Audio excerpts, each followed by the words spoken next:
આપણે બધાએ દુખાવાને જાણીએ છીએ. ગરદન અને ખભાની વચ્ચેનો એક કાયમી દુખાવો. આજકાલ આ એટલી સામાન્ય સમસ્યા બની ગઈ છે ને. તો ચાલો આજે આપણે ઊંડાણમાં ઉતરીને સમજીએ કે આ બધું શા માટે થાય છે અને સૌથી અગત્યનું, એનાથી છુટકારો કેવી રીતે મેળવવો. હા, એ જ દુખાવો જે ક્યારેય જતો જ નથી. જાણે ગરદન અને ખભા પર કોઈ સતત વજન મૂકીને બેઠું હોય.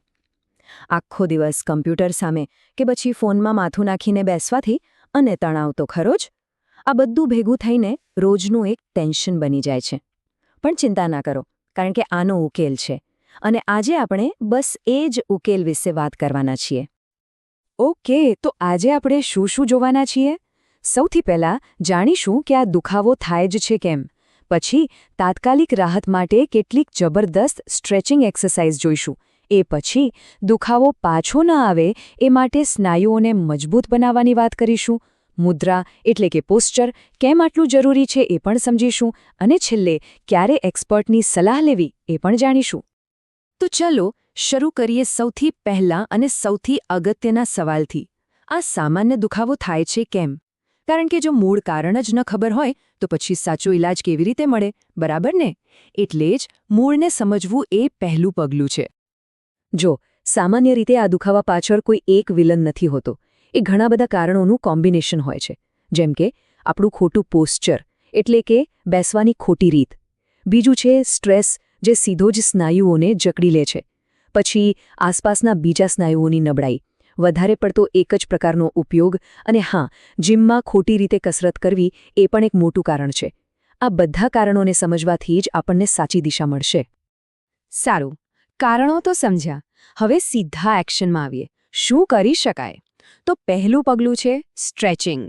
આ તમને તરત જ રાહત આપશે. પેલી જે જખડાઈ ગયેલી ફિલિંગ છે ને, એને ઓછી કરવામાં બહુ મદદ કરશે. તો સૌથી પહેલો અને કદાચ સૌથી અસરકારક સ્ટ્રેચ એ છે અપર ટ્રેપેઝિયસ સ્ટ્રેચ.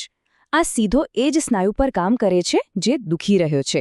અને વિશ્વાસ કરો, આ કરતાં જ તમને તરત રાહતનો અનુભવ થશે.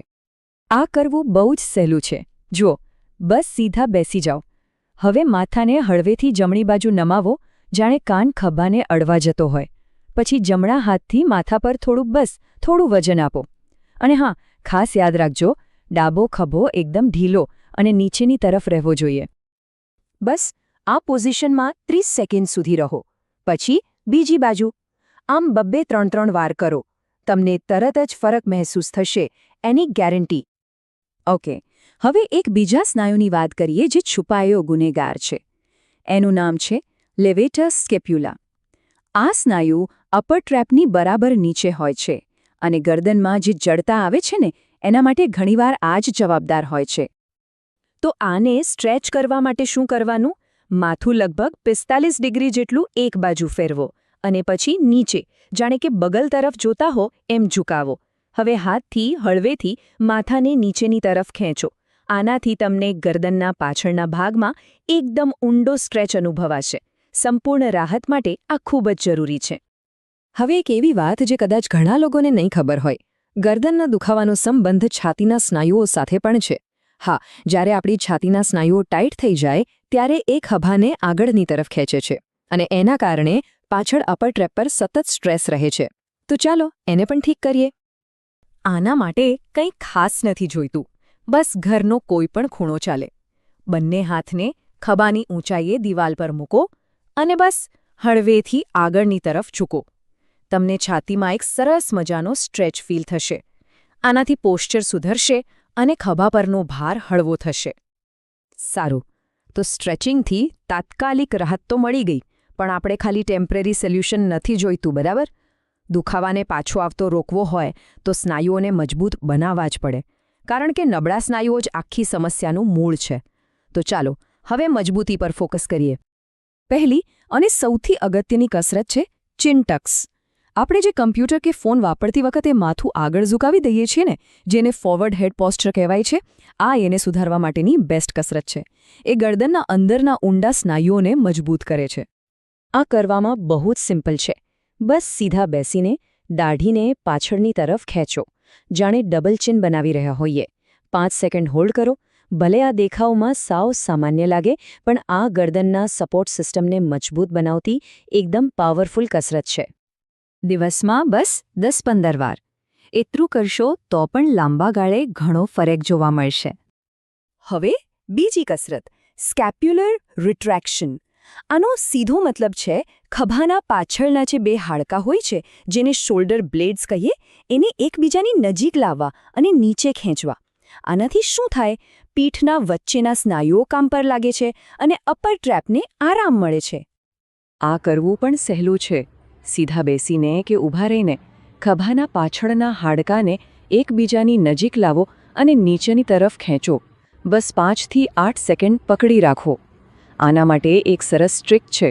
એવું વિચારો કે તમે એ હાડકાને તમારા પાછળના પેન્ટના ખિસ્સામાં નાખી રહ્યા છો. બસ આનાથી ખભા એકદમ પરફેક્ટ પોઝિશનમાં આવી જશે. ઓકે, તો આપણે સ્ટ્રેચિંગ કર્યું, મજબૂતીની કસરત કરી, પણ આ બધું કર્યા પછી પણ જો એક વસ્તુ ખોટી હોય તો બધી મહેનત પર પાણી ફરી વળે. અને એ વસ્તુ છે આપણું પોસ્ચર, એટલે કે મુદ્રા. આ તો પાયા જેવું છે. જો પાયો જ નબળો હોય તો ઇમારત ક્યાંથી ટકે? એટલે કાયમી રાહત માટે પોસ્ચર સુધારવું જ રહ્યું. હા જુઓ, આ એક ફોટો જ બધું કહી દે છે. આપણે જ્યારે ફોન જોવા માટે માથું નીચે ઝુકાવીએ છીએ ત્યારે શું થાય છે ખબર છે? આપણી ગરદન પર લગભગ 27 કિલોનું વજન આવે છે. વિચારો, 27 કિલો! આ તો રોજનું વજન ઉચકવા જેવું થયું. આનો સીધો અને સરળ ઉપાય છે ફોનને નીચે જોવાને બદલે ફોનને આંખના લેવલ પર લાવો. બસ આટલું જ. અને જો ડેસ્ક પર લાંબો સમય બેસવાનું થતું હોય તો આ એક નાનકડું ચેકલિસ્ટ યાદ રાખી લો. મોનિટર આંખની સામે, પીઠ સીધી, કમરને સપોર્ટ, પગ જમીન પર. અને હા, દર અડધા-પોણા કલાકે એક નાનો બ્રેક લઈને થોડું હલનચલન કરી લેવું. આ નાની આદતો ખરેખર મોટો ફરક પાડી શકે છે. તો આ બધી વસ્તુઓને રોજના જીવનમાં કેવી રીતે ગોઠવવી? વેલ, અહીં એક સિમ્પલ પ્લાન છે. સવારે ઉઠીને બસ 2-3 મિનિટ સ્ટ્રેચિંગ કરી લો. કામ કરતી વખતે દર અડધા કલાકે પોતાના પોસ્ચર પર ધ્યાન આપો. અને સાંજે થોડો સમય મજબૂતીની કસરતો માટે કાઢો. જુઓ, આમાં કન્સિસ્ટન્સી એટલે કે નિયમિતતા સૌથી અગત્યની છે. અને હવે એક ખૂબ જ અગત્યની વાત. આ બધી ટિપ્સ મોટાભાગના કેસમાં કામ કરે છે, પણ ક્યારેક પ્રોબ્લેમ વધારે ગંભીર હોઈ શકે છે. અમુક સંકેતો એવા હોય છે જેને આપણે ક્યારેય નજરઅંદાજ ન કરવા જોઈએ અને તરત જ કોઈ એક્સપર્ટને મળવું જોઈએ. તો ક્યારે ડૉક્ટર પાસે જવું? જો દુખાવો 2 અઠવાડિયા કરતાં વધુ ચાલે, જો દુખાવો ગરદનમાંથી હાથમાં ઉતરતો હોય, જો હાથમાં ખાલી ચડતી હોય, જણજણાટી થતી હોય કે નબળાઈ લાગતી હોય, અથવા જો ઘરેલું ઉપચારથી કોઈ જ ફરક ન પડતો હોય, તો પ્લીઝ મોડું કર્યા વગર કોઈ સારા ડૉક્ટર કે ફિઝિયોથેરાપિસ્ટને બતાવો. આ બાબતમાં કોઈ રિસ્ક ન લેવાય. તો આ બધી ચર્ચાના અંતે એક સવાલ સાથે આપણે છૂટા પડીએ. આજથી જ, અત્યારથી જ પોતાના પોસ્ચરને સુધારવા માટે કયું એક નાનકડું પગલું ભરી શકાય? ફોનને થોડો ઊંચો પકડવો, ખુરશી પર સીધા બેસવો, કંઈ પણ.